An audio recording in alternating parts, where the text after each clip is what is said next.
Le carrefour Yassa, porte d'entrée de la ville de Douala, situé dans le 3e arrondissement, a reçu le samedi 30 janvier l'équipe des volontaires du projet Yassa Propre, initié par l'ARIDEL, l'association des ressortissants de Yassa pour le développement. Une sortie justifiée par le contexte actuel. Yassa, porte d'entrée de la ville de Douala, Yassa, vitrine du Cameroun, Yassa, un jet de pierre du stade de Japoma, le Chan en plein cours, une contribution de la communauté pour cette belle fête sportive. Voilà les raisons de la sortie de ce jour pour essayer de fluidifier la circulation au niveau du carrefour Yassa. Voilà les principales raisons de notre sortie de ce jour. Ensemble, nous avons donc très tôt ce matin sensibilisé tous les usagers anarchiques de la route et encourager, les exhorter à dégager pour libérer les trottoirs et la chaussée qui était illégalement occupée par ces derniers.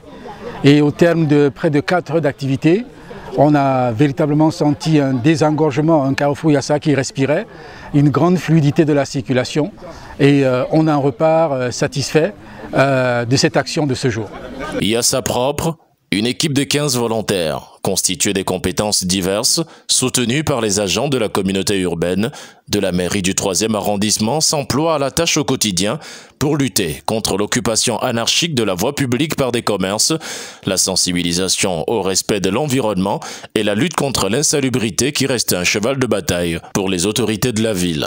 Ici, Douala, c'est la porte d'entrée du Cameroun et la ville principale d'Afrique centrale. Yassa, c'est la porte d'entrée de Douala. Et à ce titre, le maire de la ville tient à la libération des emprises au carrefour Yassa. Il tient à ce que toutes les populations qui viendront à Douala puissent avoir une meilleure image de la ville, pour que le cadre de vie soit agréable.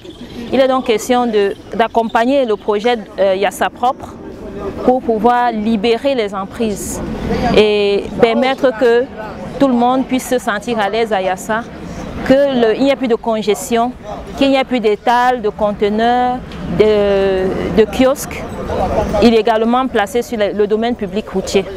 Après les travaux de sensibilisation au carrefour Yassa, une concertation s'est tenue entre les acteurs de la salubrité en présence du sous-préfet de Douala 3e.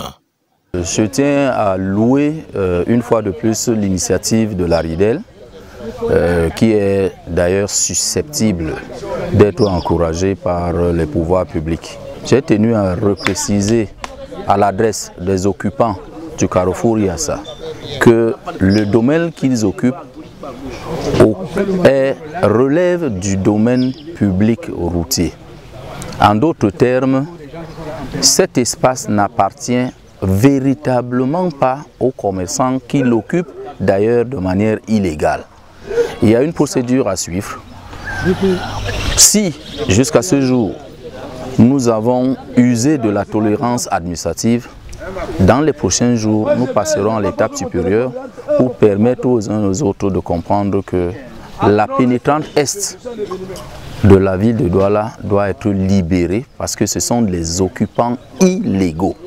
Le patron des lieux rassure, les réflexions entamées sur le recasement des déguerpis est en voie d'aboutissement à Yassa. Il y a des ébauches de solutions dans ce sens-là. Il y a certaines pistes de solutions qui ont été explorées et dans les prochains jours, que ce soit les mototaximans ou autres personnes qui se verront libérer l'espace, on va les recaser quelque part. Yassa Propre, un projet de l'ARIDEL, croise le soutien des autorités administratives et de la mairie de la ville, engagée à lutter contre l'insalubrité et l'occupation anarchique de la voie publique. Le maire de la ville souhaite mettre à contribution tous ces acteurs-là pour que la lutte contre le désordre urbain soit l'affaire de tous. Parce que c'est en menant des actions participatives que tous ensemble, on rendra Douala propre. Et le projet Yassa Propre, c'est celui que la ville soutient, c'est celui que la ville accompagne ce jour, c'est celui pour lequel la ville dit « Oboso ». Donc notre action se limite essentiellement à la sensibilisation et au dialogue avec toutes les personnes qui occupent anarchiquement la chaussée. Et il faudrait cette synergie régulière avec les pouvoirs publics pour venir dégager désengorger. Pareil avec les communes d'arrondissement. Pareil avec le ministère de l'Urbanisme et l'Habitat. Donc je crois que c'est extrêmement multidimensionnel et qu'à nous seuls, nous ne pouvons pas estimer avoir le monopole de résoudre toute cette équation très complexe. Vivement que le carrefour Yassa garde toute sa beauté et son beau visage et sache accueillir tout ce qui arrive dans la ville.